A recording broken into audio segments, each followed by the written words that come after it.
अस्सलाम वालेकुम। 2-3 दिन पहले जो मैंने बेबी ब्रेथ वाला केक शेयर किया था ना 4 पाउंड्स वाला, उसी के साथ ही इवनिंग में मैंने ये वाला केक बनाना था। और इसकी ना मैंने जो ये आइसिंग है ना, फाइनल आइसिंग, ये मैंने ना उसी के साथ करके रख दी थी। वो सुबह मैंने बनाया था ना फजर के बाद, तो उसी के साथ ना मैंने इसकी भी आइसिंग करके रख दी थी। तो ये देना था जी हमने शाम को, और वो देना था सुबह सवेरे, मतलब कि 12 बजे।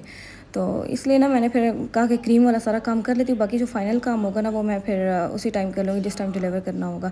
तो अब इस केक के साथ क्या हुआ था, ये ना इस पर ना क्रैक्स आ गए थे, क्योंकि आपको पता है मैं ट्रफल कोटिंग करती हूँ, तो उससे ना सारा जो अंदर केक का मॉइस्चर होता है ना वो बिल्कुल बंद हो जाता है।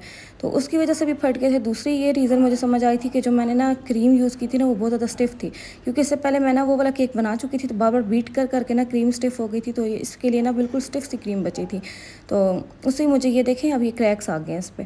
तो और जो सारा जो था ना थोड़ा बहुत मॉइस्चर वो सारा बाहर आ गया था। तो अब इसका जो है ना मैंने क्या सोल्यूशन निकाला था, मैंने ना थोड़ी सी लिक्विडी क्रीम, मेरे पास क्रीम बची हुई थी, वो शुक्र है मैंने रखी हुई थी, तो उस क्रीम को ना मैंने स्पैचुला से मिक्स करके ना मैंने इसको थोड़ा सा ना लिक्विडी फॉर्म में बनाया। और मैंने ना इसके बाद दोबारा से एक थिन लेयर दी, और उसको ना मैंने हार्डवेयर स्क्रैपर से नहीं, वो जो एक होता है ना पतला वाला स्क्रैपर आता है, मैं आप लोग अभी देखना वीडियो में देख लेना आप लोग, उससे मैंने किया था ताकि नीचे वाली जो लेयर है ना वो ना उतरे, क्योंकि वो उतरती ना तो फिर सारा क्रीम की फिनिशिंग ख़राब हो जाती।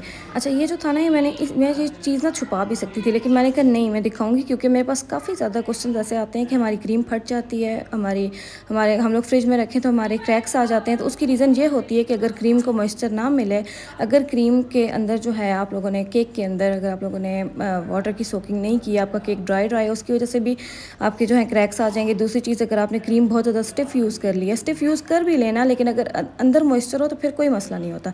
लेकिन अब देखिए मेरी तो ट्रफल कोटिंग की वजह से सब कुछ वो हुआ था, ब्लॉक हुआ हुआ था, अंदर का मॉइस्चर बाहर नहीं आ सकता था, तो उसकी वजह से इतने ज़्यादा क्रैक्स आ गए थे। मैं देख के हैरान हो गई थी। मैं उस टाइम शुक्र गई थी, मैंने कहा शुक्र है मैंने ये क्रीम बचा के रखी हुई थी, वरना मैं उस टाइम क्या करती। तो खैर ये था कि आप लोग क्रीम कभी फेंका ना करें, बचा के रख लिया करें, कोई हादसे का पता नहीं होता। अक्सर फ्रिज में रखते टाइम भी कहीं ना कहीं से क्रीम लग जाती है, तो फ़ौरन से ना फेंका करें जब तक केक डिलीवर ना हो जाए ना। अक्सर होते थोड़ी सी क्रीम बच जाती है, हम लोग अक्सर फेंक देते हैं, तो वो ना फेंका करें, बचा के रख लिया करें, ताकि एक बार अगर केक डिलीवर हो जाए उसके बाद बेशक जो मर्ज़ी उसका करें। खैर ये था कि मैंने आप लोगों के सामने इसको लेवल कर लिया था हर तरह से। फिर मैंने इसकी प्रिंट आउट भी निकलवा ली थी। बेन 10 का केक था, तो जो बेबी था ना उसने स्पेशल रिक्वेस्ट की थी कि मुझे बेन 10 वाला केक बना के देना है।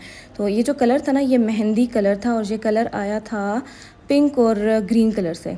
पिंक कलर की क्रीम पहले से बनी हुई थी, वो जो मैंने सुबह केक बनाया था उससे, फ्लोरल वाला जो था बेबी ब्रेथ का, तो उसी क्रीम के अंदर मैंने ग्रीन कलर मिक्स किया, तो ये ऐसा मेहंदी कलर बन गया था। तो बस इसमें ना हम लोगों ने टॉपर्स लगा देने थे। ये मैंने उसी दिन शाम को मैंने प्रिंट करवाए थे, क्योंकि दोपहर के टाइम इतनी गर्मी होती है ना कि निकलने का दिल ही नहीं करता, तो बस वो किया। फिर सिर्फ ये टॉपर ही लगाने थे, बाकी सिंपल सा था, क्योंकि और मुझे कुछ लगाने का वो समझ में नहीं आ रही और क्या सूट करेगा, तो मैंने फिर ऐसे ही सिंपल ही छोड़ दिया था इसको। इसके अलावा ये दूसरा केक था, ये 1 पाउंड हाइटेड था, और इसके सामने हम लोगों ने ना 2 कप केक्स रखने थे।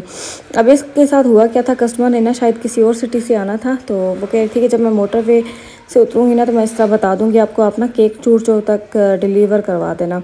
तो मैंने कहा ठीक है मैं करवा दूँगी। तो उन्होंने ना मुझे पहले 1 बजे का टाइम दिया था, फिर 11 बजे का टाइम दिया था, तो मैंने कहा ठीक है हो जाएगा। मैं 9 बजे उठी अपने ना टाइम सीक्वेंस के हिसाब से कि इस टाइम तक मैं सारा काम कर लूँगी। तो उसके बाद ये हुआ, मैं 9 बजे उठी, तकरीबन 9:30 बजे तक उनका मैसेज आया कि हम ना 15 मिनट तक पहुँच जाएंगे।